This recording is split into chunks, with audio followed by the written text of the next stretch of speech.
Hopefully that's a little more color than in my last video. Hello internet, she loves you. My name's Cody and this is the Christian News Show we do every Monday, Wednesday, and Friday. If you want to help support the show, you can always just share this video. You could even tell your friends, be like, hey, I don't agree with this guy and you should hate on him. As long as you're sharing the video, I'm happy.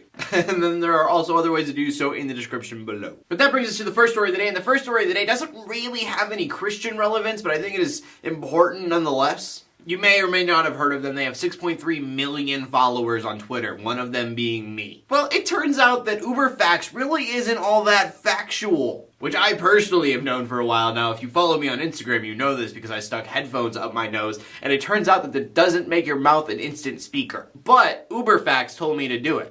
I really haven't dug into it that much more than that, but a man named Matt Novak did. Over the course of 24 hours, he fact-checked 64 of their tweets. And out of 64 tweets, only 38 of them were true, 11 of them were completely false, and 15 were kind of debatable. And what Novak counted as debatable were things like, the more intelligent a woman is, the less likely she is to be fertile. So I just think this is a perfect example of don't believe everything you see on the internet.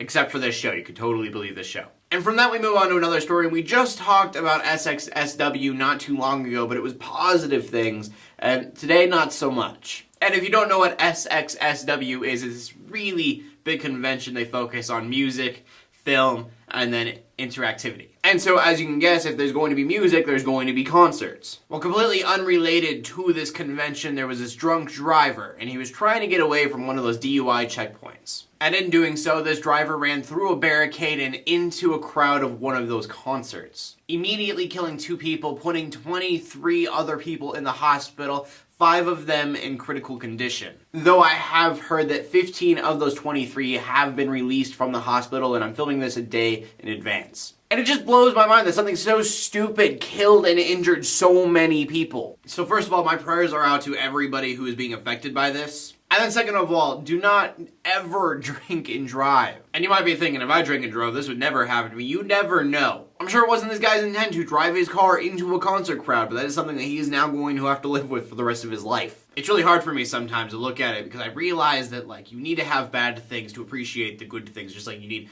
darkness to appreciate the light. But it doesn't really matter what way you try to look at this at, it sucks. So again, just prayers out to everyone affected. I can't imagine what you guys are going through. And because I'm trying not to end on a dark note every video, we go to our final story of the day. And our final story of the day is about something that Pat Robertson said. And if you don't know what Pat Robertson is, he created and founded the Christian Broadcasting Network. He's also like 83 years old and still a host of a TV show called The 700 Club. But anyways, on The 700 Club, there was a letter sent in recently, and it was just asking, I watched a horror movie the other day, and like a week later, I got in a car accident. Is that related? Is that connected? And Pat Robertson replied that watching double X-rated movies could cause demons to have permission to possess you. He said a few years ago there was a girl he knew and she had watched a horror movie and then she got possessed, and when they exorcised her, the demon said, I had permission. So for me, this is really weird because, like, I do believe in demons. They are in the book, so there's part of the faith. Like, for me, the way that I've always thought of demons are these little whispers in your ear that plant little ideas that fester and become these huge things. So an example would be like people who are depressed. I believe that they have demons. I believe they have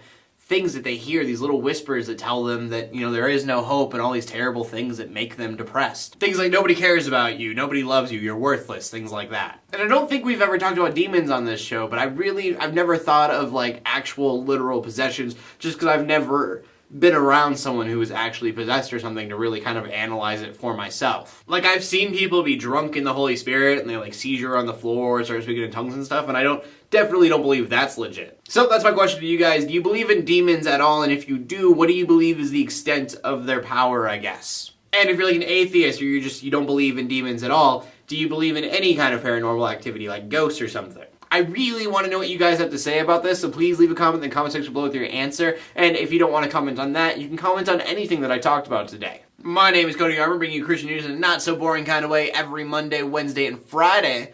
And closing, let the haters hate, let the Christians pray, and to everybody like and subscribe. I'll see you later, and God bless.